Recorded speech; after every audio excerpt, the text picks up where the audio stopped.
Hi hello ನಮಸ್ಕಾರ ಅಚ್ಚರಿ ಅಶ್ವಿನಿ ಚಾನಲ್ಗೆ ಸ್ವಾಗತ ಸುಸ್ವಾಗತ. ಇವತ್ತಿನ ಕ್ಲಾಸಲ್ಲಿ ನಾವು ಎಂಬೋಸ್ಡ್ ಜರ್ದೋಸಿ ಲೀಫ್ ಸ್ಟಿಚ್ನ ಕಲ್ತ್ಕೊಳ್ಳೋಣ.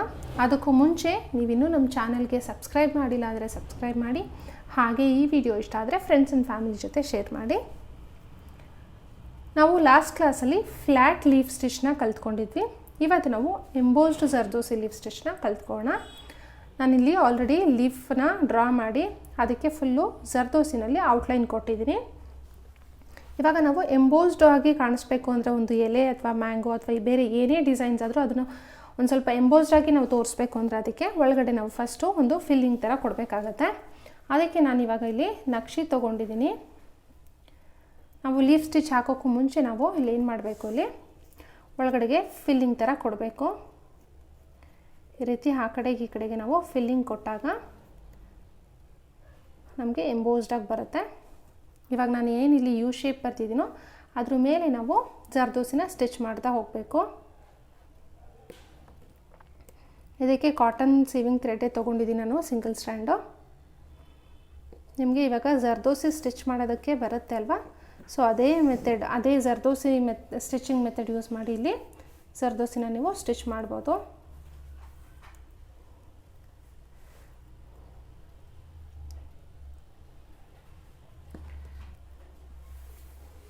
ಈ ರೀತಿ ನಾವು ಒಳಗಡೆ ಜರ್ದೋಸಿ ಫಿಲ್ ಮಾಡೋದ್ರಿಂದ ಎಂಬೋಸ್ಡ್ ಆಗಿ ಕಾಣಿಸುತ್ತೆ.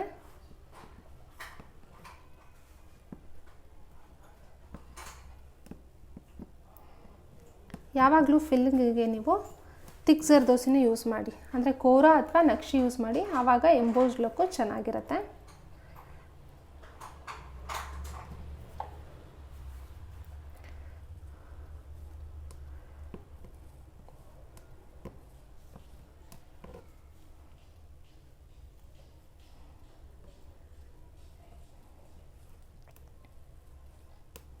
ಇಷ್ಟೇ, ಈ ರೀತಿ ನಾವು ಫಸ್ಟ್ ಒಳಗಡೆ ಫಿಲ್ಲಿಂಗ್ ಕೊಡಬೇಕು. ಕೊಟ್ಬಿಟ್ಟು ಇಲ್ಲೇ ಒಂದು ಎಂಡ್ ನಾಟ್ ಹಾಕಿ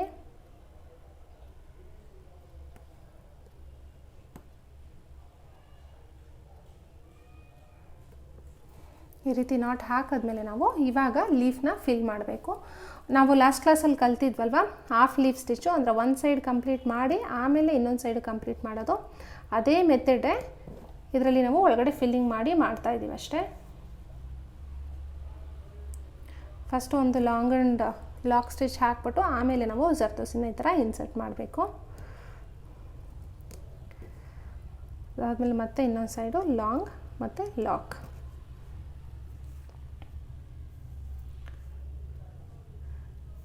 ನೀವು ಮೊದಲೇ ಔಟ್ಲೈನ್ ಕೊಡಬೇಕು ಅಂತಿಲ್ಲ, ಅಥವಾ ಔಟ್ಲೈನ್ ಕೊಟ್ಬಿಟ್ಟು ಕೂಡ ಮಾಡ್ಬೋದು. ಲಾಸ್ಟ್ ಕ್ಲಾಸಲ್ಲಿ ನಾವು ಔಟ್ಲೈನ್ ಕೊಡದೆ ಫಸ್ಟು ಒಳಗಡೆ ಫಿಲ್ಲಿಂಗ್ ಮಾಡಿಬಿಟ್ಟು ಆಮೇಲೆ ಸ್ಟಿಚ್ ಮಾಡಿದ್ವಿ. ಇದರಲ್ಲಿ ನಾನು ಮೊದಲೇ ಜರ್ದೋಸಿನಲ್ಲಿ ಔಟ್ಲೈನ್ ಕೊಟ್ಟಿದ್ದೀನಿ. ಆವಾಗ ಅದಕ್ಕೂ ಮತ್ತು ಇದಕ್ಕೂ ಇರೋವಂಥ ಡಿಫ್ರೆನ್ಸು ನಿಮಗೆ ಗೊತ್ತಾಗುತ್ತೆ.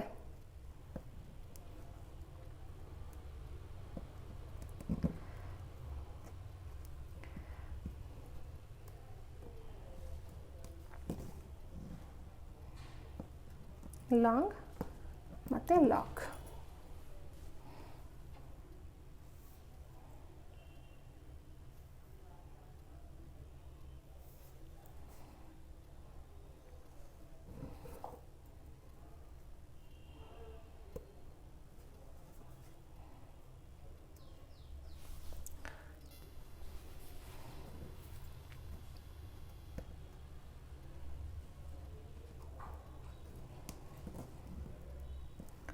long stitch, lock stitch.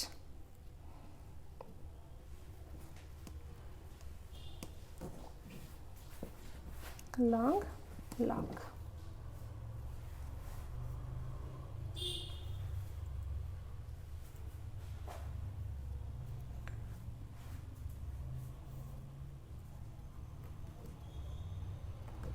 ಇದಕ್ಕೂ ಜರ್ದೋಸಿ ಕಟ್ ಮಾಡಬೇಕಾದ್ರೆ ನಾನು ಅಪ್ರಾಕ್ಸಿಮೇಟಾಗಿ ಕಟ್ ಮಾಡಿರೋದು, ಯಾವುದೇ ಮೆಷರ್ಮೆಂಟ್ ಎಲ್ಲ ತೊಗೊಂಡಿಲ್ಲ.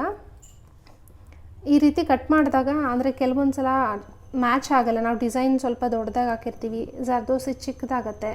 ಆವಾಗೆಲ್ಲ ಏನು ಮಾಡಬೇಕು ಅಂದರೆ, ನೀವು ಮೊದಲೇ ಒಂದೇ ಒಂದು ಪೀಸ್ನ ಮೆಷರ್ಮೆಂಟ್ ಮಾಡ್ಕೊಂಬಿಟ್ಟು ಆ ಪ್ಲೇಸಿಗೆ ಎಷ್ಟು ಬೇಕು ಅಂತ ಆಮೇಲೆ ನೀವು ಕಟ್ ಮಾಡಿದ್ರೆ ನೀಟಾಗಿ ನಿಮಗೆ ಆ ಶೇಪ್ ಕರೆಕ್ಟಾಗಿ ಜರ್ದೋಸಿ ಸಿಗುತ್ತೆ.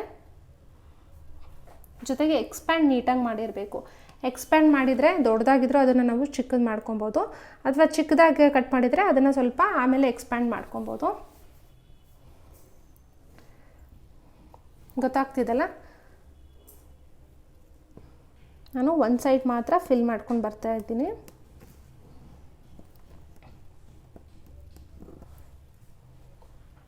ಅಂದರೆ ತುಂಬ ಬಿಗಿನರ್ಸ್ ಇರ್ತಾರೆ, ಅವ್ರಿಗೇನೂ ಗೊತ್ತಿರಲ್ಲ ಯಾವ ರೀತಿ ಸ್ಟಿಚ್ ಮಾಡೋದು ಅಂತ. ಆ ಕಾರಣಕ್ಕೋಸ್ಕರನೇ ನಾನು ವಿಡಿಯೋನ ಫಾಸ್ಟಾಗಿ ಓಡಿಸ್ತಿಲ್ಲ, ಜೊತೆಗೆ ಫಾಸ್ಟಾಗಿ ಮಾಡ್ತಿಲ್ಲ. ನಿಧಾನಕ್ಕೆ ಅವ್ರಿಗೆ ಗೊತ್ತಾಗಲಿ ಯಾವ ರೀತಿ ನಾವು ಸ್ಟಿಚಸ್ ಹಾಕ್ತೀವಿ ಒಂದೊಂದು ಲೀಫು, ಅಂದರೆ ಒಂದೊಂದು ಜರ್ದೋಸಿ ಇನ್ಸರ್ಟ್ ಮಾಡಬೇಕಾದ್ರೂ ಅಂತ ನಿಧಾನಕ್ಕೆ ನಾನು ತೋರಿಸ್ತಾ ಇದ್ದೀನಿ.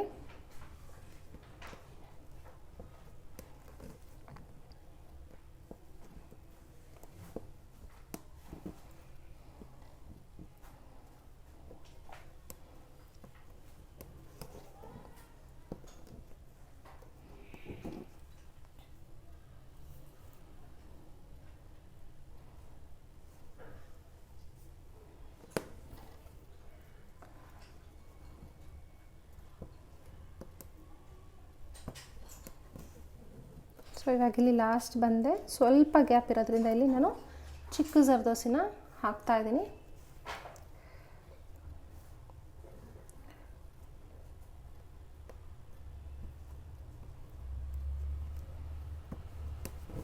ಇಲ್ಲಿ ಹಾಕಾದ್ಮೇಲೆ ನೀವು ಇಲ್ಲೇ ನಾಟ್ ಹಾಕ್ಬೋದು, ಇಲ್ಲ ಅಂದರೆ ಈ ರೀತಿ ಲಾಂಗ್ ಸ್ಟಿಚಸ್ ಹಾಕ್ಕೊಂಡು ಆ ಕಡೆ ಮೇಲ್ಗಡೆ ಹೋಗಿ ಮತ್ತು ಇನ್ನೊಂದು ಸೈಡು ನೀವು ಫಿಲ್ಲಿಂಗ್ನ ಮಾಡ್ಬೋದು. ಸೊ ನಾನು ಇವಾಗ ಯಾವ ರೀತಿ ಈ ಸೈಡ್ ಫಿಲ್ ಮಾಡೋದು ಇದೇ ಥರ ಈ ಕಡೆನೂ ನಾನು ಫಿಲ್ ಮಾಡಿಬಿಟ್ಟು ತೋರಿಸ್ತೀನಿ ನೋಡಿ. ಆ ಸೈಡು ನಾನು ಕಂಪ್ಲೀಟ್ ಮಾಡಿದ್ದೀನಿ. ಇವಾಗ ಮಧ್ಯ ಗ್ಯಾಪಲ್ಲಿ ನಮಗೇನು ಸ್ಪೇಸ್ ಇದೆಯೋ ಅಲ್ಲಿ ಒಂದು ಲಾಂಗ್ ಪೀಸ್ ಜರ್ದೋಸಿನ ಹಾಕ್ಬಿಟ್ಟು ನಾವು ಸ್ಟಿಚ್ ಮಾಡಿದ್ರೆ ಎಂಬೋಸ್ಡ್ ಲೀಫ್ ಸ್ಟಿಚ್ಚು ಕಂಪ್ಲೀಟ್ ಆಗುತ್ತೆ.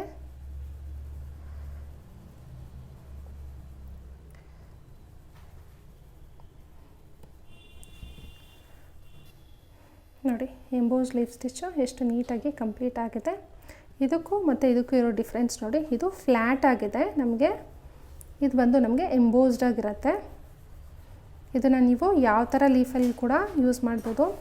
ಈ ಶೇಪಲ್ಲಿ ಈ ಥರ ಲೀಫ್ನ ಮಾಡಬೇಕಾದ್ರೂ ಅಷ್ಟೇ ನೀವು ಒಳಗಡೆ ಮೊದಲು ಜರ್ದೋಸಿನ ಫಿಲ್ಲಿಂಗ್ ಕೊಟ್ಬಿಟ್ಟು ಆಮೇಲೆ ಅದ್ರ ಮೇಲೆ ನೀವು ಈ ಥರ ಲೋಡ್ ಸ್ಟಿಚ್ ಹಾಕ್ಬೋದು. ತುಂಬಾ ಚೆನ್ನಾಗಿರುತ್ತೆ, ತುಂಬ ಎಂಬೋಸ್ಡ್ ಆಗಿರುತ್ತೆ. ಇದನ್ನು ನೀವು ಟ್ರೈ ಮಾಡಿ. ಇದರಲ್ಲಿ ಏನಾದರೂ ಡೌಟ್ ಇದ್ದರೆ ನಿಮಗೆ ಕಮೆಂಟ್ ಸೆಕ್ಷನಲ್ಲಿ ಕಮೆಂಟ್ ಮಾಡಿ, ನಾನು ನಿಮ್ಮ ಡೌಟ್ನ ಕ್ಲಾರಿಫೈ ಮಾಡ್ತೀನಿ, ಓಕೆನಾ? ಮತ್ತು ನಾವು ನೆಕ್ಸ್ಟ್ ಕ್ಲಾಸಲ್ಲಿ ಇನ್ನು ಹೊಸ ಡಿಸೈನ್ಸ್ ಅಂದರೆ ಹೊಸದಾಗಿರೋಂಥ ಸ್ಟಿಚಸ್ನ ಕಲ್ತ್ಕೊಳ್ಳೋಣ. ಅಲ್ಲಿವರೆಗೂ ನಮ್ಮ ಚಾನಲ್ಗೆ ಇದೇ ರೀತಿ ಸಪೋರ್ಟ್ ಮಾಡ್ತಾಯಿರಿ. Thank you so much. Bye.